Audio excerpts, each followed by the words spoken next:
Sleeping Beauty. Hello everybody, my name is Natasha, and I've been commanded by His Royal Highness Prince Bertie the Frog to tell you a story Nori. Once upon a time, there lived a king and a queen who had no children. They were so sorry about having no children that I cannot tell you how sorry they were. At last, however, after many years, the queen had a daughter. There was a very fine christening for the baby princess. The king and queen looked throughout the kingdom for fairies to be her godmothers, and they found 7 fairies. Each fairy godmother was to give the princess a gift, as was the custom of fairies in those days. In this way, the princess had all the perfections imaginable. After the christening ceremony was over, the whole party returned to the king's palace, where there was prepared a great feast for the 7 fairy godmothers. There was placed before each one of them a magnificent case of gold, in which were a spoon, knife, and fork, all of pure gold, set with diamonds and rubies. But as everyone was sitting down at the table, they saw a very old fairy whom they had not invited, because she had not left the tower where she had lived for over 50 years, and she was believed to be either dead or under an evil spell. The king could not give her a case of gold as the others had, because they had only made 7 for the 7 fairies.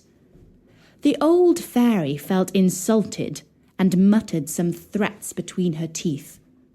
One of the young fairies who sat by her overheard how she grumbled, and guessing that she might give the little princess an unlucky gift, went, as soon as they rose from the table, and hid behind the curtains. In the meanwhile, all the fairies began to give their gifts to the princess. The youngest wished that she should be the most beautiful person in the world. The next, that she should have the intelligence of an angel. The third, that she should have a wonderful grace in everything she did. And the fourth, that she should dance perfectly well. And the fifth, that she should sing like a nightingale. And the sixth, that she should play all kinds of music to the utmost perfection. The old fairy's turn came next, and shaking her head with more spite than anger, she wished that one day the princess would have her hand pricked by a needle on a spinning wheel, and that she would die of the wound. This terrible gift made the whole company tremble, and everybody began to cry. At this very instant, the young fairy came out from behind the curtains and spoke these words aloud. "Assure yourselves, O king and queen, that your daughter shall not die of this disaster. It is true, I have no power to undo entirely what the elder fairy has done. The princess shall indeed pierce her hand with a needle on a spinning wheel, but instead of dying, she shall only fall into a deep sleep, which shall last 100 years, at the end of which a king's son shall come and awake her." The king, to avoid the misfortune foretold by the old fairy, immediately made a law by which everybody was forbidden, on pain of death, to use a spinning wheel, or to have any spinning wheel in their house. About 15 or 16 years later, on a day when the king and queen were busy in a far corner of the vast palace, the young and beautiful princess amused herself by running up and down the corridors and going up from one apartment to the other. Eventually, she came into a little room at the top of the tower, where a good old woman alone was spinning with her wheel. For this good old woman had never heard of the king's law against spinning wheels. The princess said, "What are you doing there, good old woman?" I am spinning sheep's wool into the thread so that I can knit it into a cardigan." "Ah," said the princess, "that's very clever. I've never seen that done before. How do you do it? Give it to me so that I may see if I can do the same."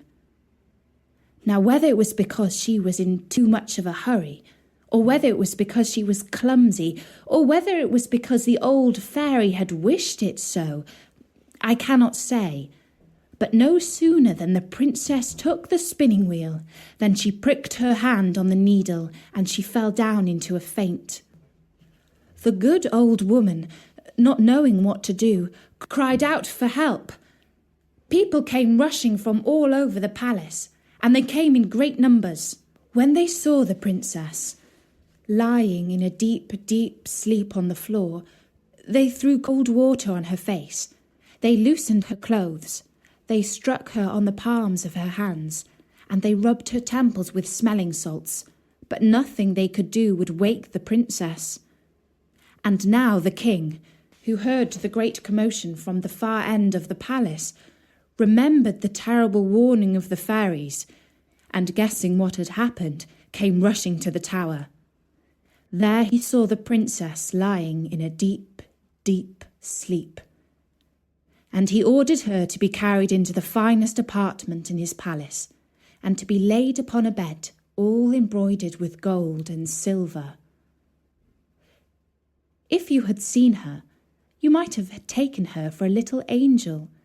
She was so very beautiful, for her swooning away had not paled her complexion. Her cheeks were like roses. Her lips were like sea coral. Indeed, her eyes were shut, but she was heard to breathe softly, which persuaded everyone that she was not dead. The king commanded that they should not disturb her, but let her sleep quietly till her hour of awaking was come. When this accident happened to the princess, the good fairy who had saved her life by condemning her to sleep for 100 years was in the kingdom of Matakin, 12,000 miles away.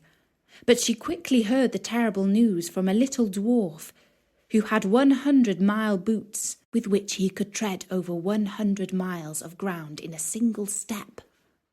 The fairy came immediately, and she arrived at the palace about an hour later in a fiery chariot drawn by dragons. The king took her hand as she stepped out of her chariot, and they both went to look at the sleeping princess.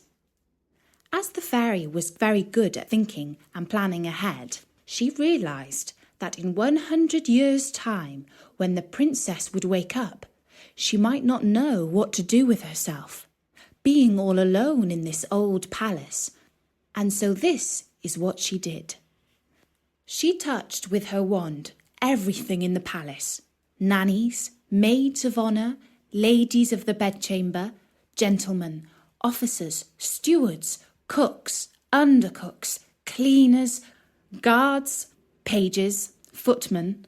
She also touched all the horses in the stables and fields, the fierce guard dogs in the outer court, and pretty little Mopsy too, the prince's little puppy, which lay by her on her bed.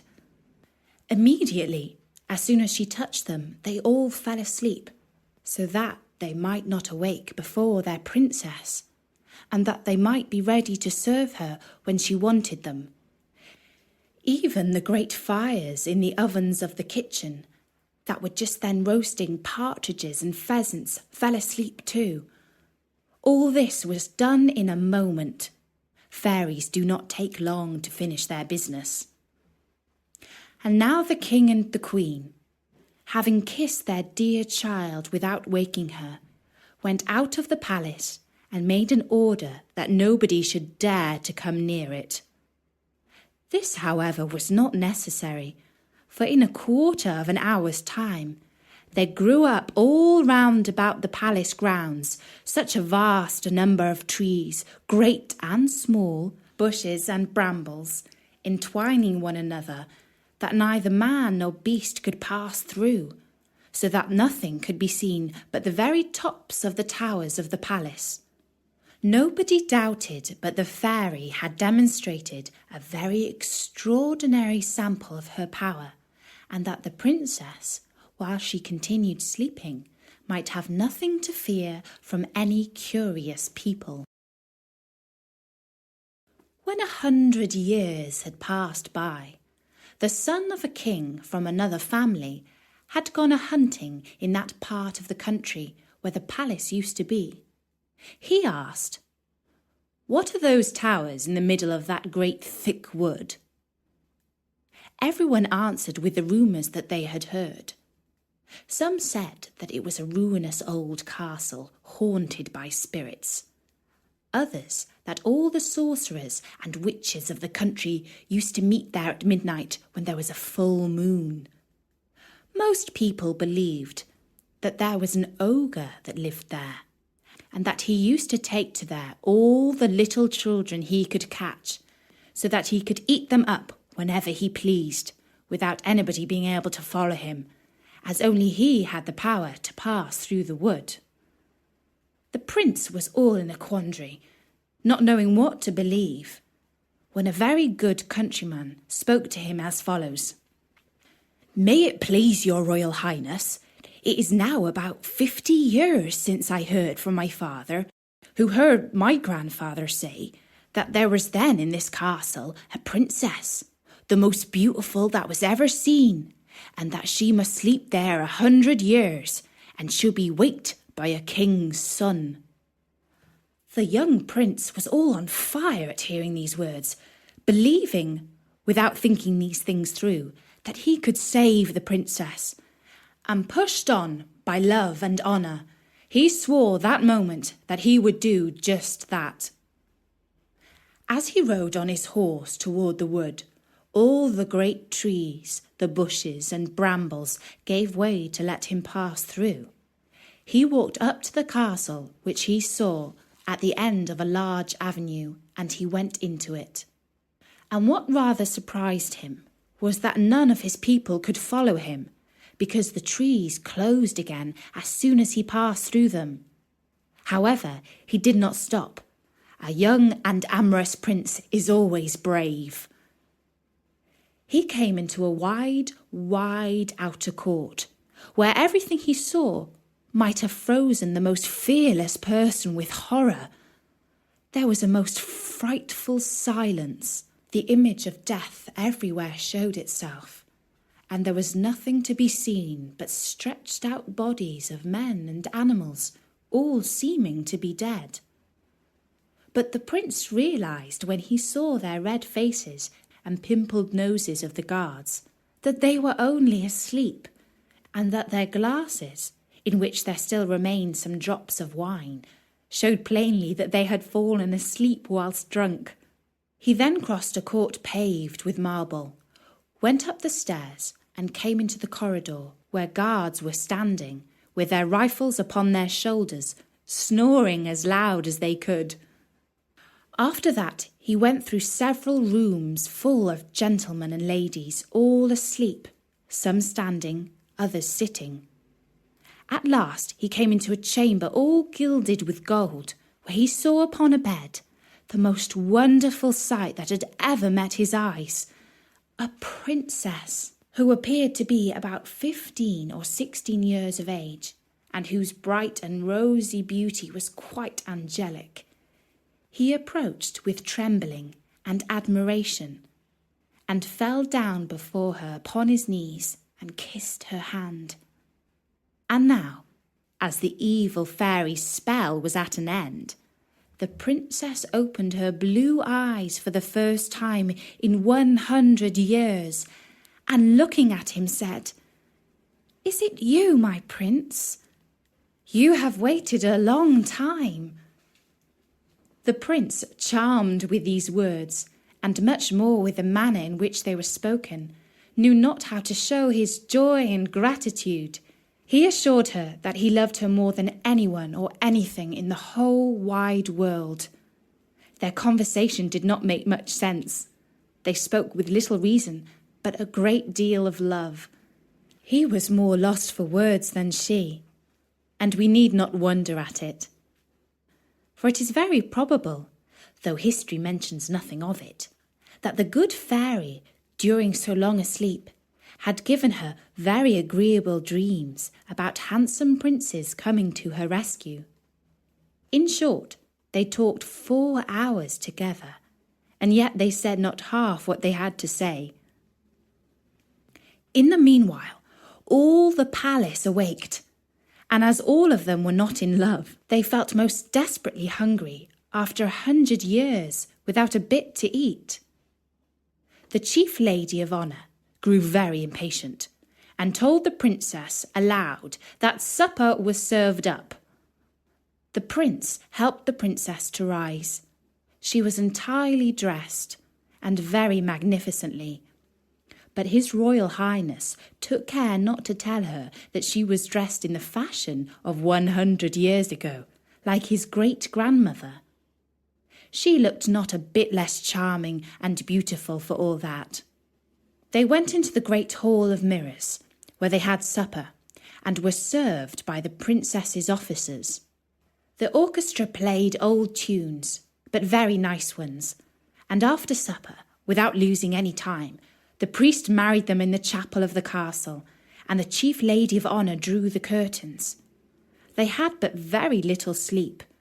The princess had had too much of it recently, and the prince left her the next morning to return to the city, where the king was anxiously waiting for him. And that's the end of the first part of The Sleeping Beauty. If you want to know what happened to the prince and the Sleeping Beauty after that, you'll have to listen to the next story, Nori. Prince Bertie the Frog would like you to meet all his new friends at his lovely green and purple website. You can see what he looks like there. So drop by at storynori.com. For now, from me, Natasha. Bye-bye.